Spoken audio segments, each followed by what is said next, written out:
Okay, you guys, so I just put this screen protector from Anker that I just talked about in one of my other videos onto my new 16 Pro iPhone. It was the simplest thing I have ever seen. And so I gotta say, go out and try one of these if you're gonna put a screen protector on, because you don't have to deal with the bubbles and all that crap that happens when doing it. So luckily my phone was brand new. I didn't have to clean it much, just get some lint off. But this is installed. This is a screen protector on here. Like, it is perfect. Sure, there are a little spots on the edges, but not bad at all. It's perfect. The screen protector does have a black border around it, but it's in the area that I don't think is noticeable at all.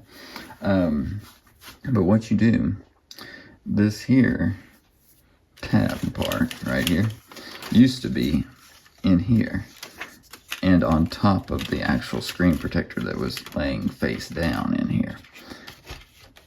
Nothing's still here but a little film. But you would put your phone on top of this. I'll actually show you because I got it. This is a 2-pack. So there's another one in this other side. So you put your phone face down on here. And that's actually another screen protector in here. See the black border around it?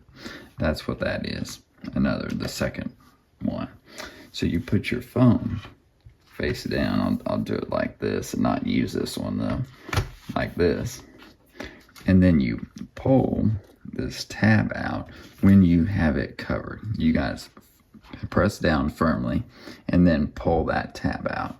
And it basically uncovers the film between the phone and the screen protector layer and pulls it out.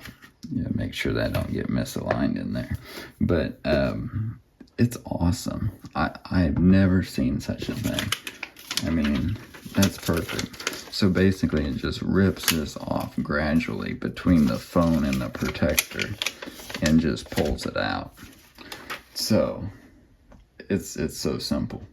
So next to using a template around the phone that snaps on, that's plastic, and lining it up manually, those work too. But then you have to, go swipe down and get all the bubbles out and stuff and hope you did it right. So this is way simpler. So I'm going to link this in the video description. So if you guys want to get one for yourselves, you can. So thanks for watching today, and let me know if you have any questions. And of course, subscribe to my channel for more videos on products like this.